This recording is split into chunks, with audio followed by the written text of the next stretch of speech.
या देवी सर्वभूतेषु गौरीरूपेण संस्थिता नमस्तस्यै नमस्तस्यै नमस्तस्यै नमो नमः।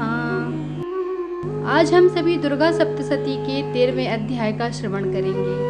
आप सभी लोगों से विनम्र प्रार्थना है, कृपया ध्यान पूर्वक इसको सुनिए। सबसे पहले हम माता गौरी का ध्यान करते हैं, जो उदय काल के सूर्यमंडल की सी कांति धारण करने वाली हैं, जिनकी 4 भुजाएं और 3 नेत्र हैं, तथा जो अपने हाथों में पाश, अंकुश, वर एवं अभय की मुद्रा धारण किए रहती हैं, उन शिवा देवी को मैं ध्यान करता हूँ। ऋषि कहते हैं, हे राजन, इस प्रकार मैंने तुमसे देवी के उत्तम महात्मा का वर्णन किया, जो इस जगत को धारण करती हैं। उन देवी का ऐसा ही प्रभाव है, वे ही विद्या उत्पन्न करती हैं। भगवान विष्णु की महामाया स्वरूपा उन भगवती के द्वारा ही तुम ये वैश्य तथा अन्यान विवेकी जन मोहित होते हैं, मोहित हुए हैं तथा आगे भी मोहित होते रहेंगे।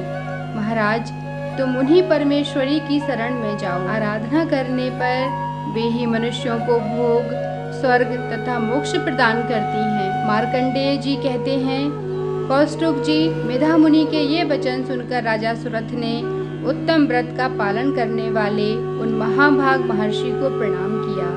वे अत्यंत ममता और राज्यापहरण से बहुत खिन्न हो चुके थे।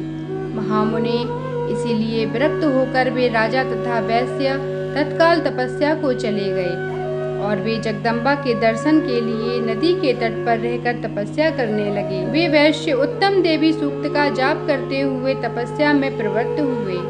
वे दोनों नदी के तट पर देवी की मिट्टी की मूर्ति बनाकर पुष्प, धूप और हवन आदि के द्वारा उनकी आराधना करने लगे। उन्होंने पहले तो आहार को धीरे धीरे कम किया, फिर बिल्कुल निराहार रहकर देवी में ही मन लगाए एकाग्रता पूर्वक उनका चिंतन आरंभ किया। वे दोनों अपने शरीर के रक्त से प्रोक्षित बलि देते हुए लगातार 3 वर्ष तक संयम पूर्वक आराधना करते रहे। इस पर प्रसन्न होकर जगत को धारण करने वाली चंडिका देवी ने प्रत्यक्ष दर्शन देकर कहा।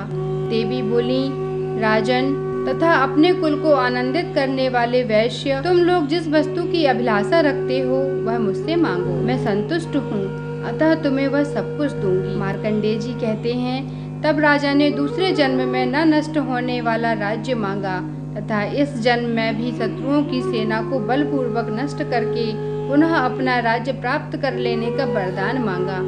वैश्य का चित्त संसार की ओर से खिन्न एवं विरक्त हो चुका था और वे बड़े बुद्धिमान थे, अतः उस समय उन्होंने तो ममता और अहंता रूप आसक्ति का नाश करने वाला ज्ञान मांगा। देवी बोली, राजन, तुम थोड़े ही दिनों में शत्रुओं को मारकर अपना राज्य प्राप्त कर लोगे।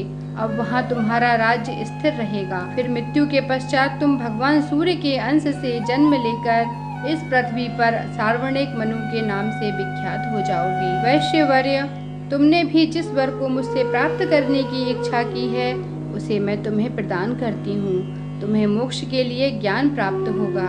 मार्कंडेय जी कहते हैं, इस प्रकार उन दोनों को मनोवांछित वरदान देकर तथा उनके द्वारा भक्ति पूर्वक अपनी स्तुति सुनकर देवी जगदम्बिका तत्काल अंतर्ध्यान हो गई। इस तरह देवी से वरदान पाकर क्षत्रियों में श्रेष्ठ सुरथ सूर्य से जन्म ले सावर्णी नामक मनु हो गए। इस प्रकार श्री मार्कंडेय पुराण में सार्वणिक मनमंत्र की कथा के अंतर्गत देवी महात्म्य में सुरथ और वैश्य को वरदान नामक 13वां अध्याय पूर्ण हुआ। सर्व मंगल मांगल्ये शिवे सर्वार्थ साधिके शरण्येत्यं भजे गौरी नारायणी नमोस्तुते। जय माता।